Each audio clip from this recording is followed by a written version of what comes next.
എല്ലാവർക്കും നമസ്കാരം. ഞാനിന്നിവിടെ എനിക്ക് കിട്ടിയ ഒരു അറിവ് ഷെയർ ചെയ്യുകയാണ്. നമ്മളെല്ലാവരും തന്നെ ചക്ര മെഡിറ്റേഷൻ ചെയ്യുന്നവരാണ്. നമ്മൾ സാധാരണയായി ചക്ര മെഡിറ്റേഷൻ ചെയ്യുമ്പോൾ മൂലാധാരം മുതൽ സഹസ്രാര പത്മം വരെയുള്ള ചക്രങ്ങളിൽ മനസ്സുറപ്പിച്ച് ബീജമന്ത്രങ്ങൾ ചൊല്ലുകയാണ് പതിവ്. ഈ ചക്രങ്ങൾ സ്ഥിതി ചെയ്യുന്നത് നമ്മുടെ ഫിസിക്കൽ ബോഡിയിലല്ല, ആസ്ട്രൽ ബോഡിയിലാണ്. അത് എല്ലാവർക്കും അറിയാവുന്നത് തന്നെയാണ്. അതുപോലെ തന്നെ ഈ ചക്രങ്ങൾക്കിടയിൽ സ്ഥിതി ചെയ്യുന്ന 3 പ്രധാന ഗ്രന്ഥികളാണ് ബ്രഹ്മഗ്രന്ഥി, വിഷ്ണുഗ്രന്ഥി, കൂടാതെ രുദ്രഗ്രന്ഥി.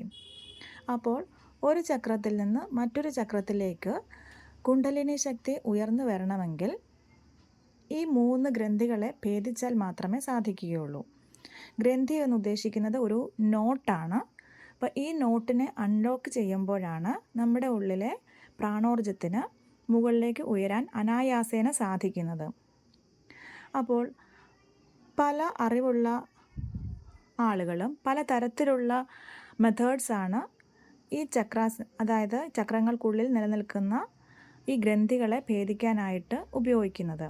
പലതരത്തിലുള്ള ആസനാസ്, പ്രാണായാമം, യോഗ, അങ്ങനെ പലതരത്തിലുള്ള മെത്തേഡുകൾ ആൾക്കാർ ഉപയോഗിക്കുന്നു. എങ്കിലും അതിൽ ഏറ്റവും ഈസി ആയിട്ട് നമുക്ക് ചെയ്യാൻ സാധിക്കുന്ന ഒരു മെത്തേഡാണ് ജപം. അതായത് നമ്മൾ മൂലാധാരത്തിൽ നിന്ന് സ്വാധിഷ്ഠാന ചക്രത്തിലേക്ക് കടക്കുമ്പോൾ അവിടെ സ്ഥിതി ചെയ്യുന്ന ഗ്രന്ഥിയാണ് ബ്രഹ്മഗ്രന്ഥി. നമുക്കറിയാം, മൂലാധാരത്തിലെ ദേവത ശ്രീ മഹാഗണപതിയാണ്.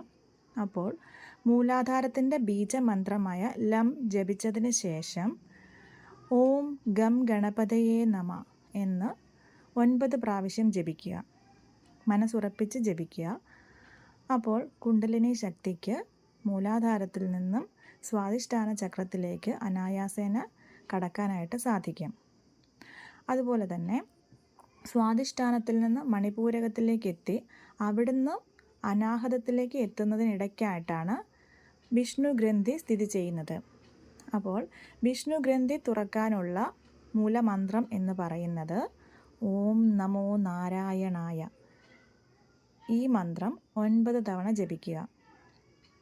അതിനുശേഷം ഈ കുണ്ടലിനി ശക്തി അനാഹത ചക്രയിൽ നിന്നും വിശുദ്ധി ചക്ര കടന്ന് ആജ്ഞാചക്രത്തിൽ എത്തുന്നു.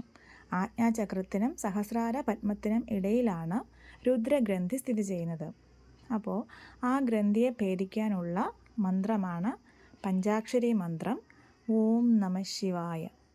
അപ്പോൾ ഇനി മുതൽ ചക്ര മെഡിറ്റേഷൻ ചെയ്യുമ്പോൾ ഈ 3 പ്രധാനപ്പെട്ട ഗ്രന്ഥികളെ ഭേദിക്കാനുള്ള മഹത്തായ ഈ 3 മന്ത്രജപങ്ങൾ കൂടെ ചെയ്യുന്നത് ഏറ്റവും ഉത്തമമായിരിക്കും. നിങ്ങളിൽ നിന്നുള്ള വിലയേറിയ അഭിപ്രായങ്ങൾ പ്രതീക്ഷിക്കുന്നു. Thank you.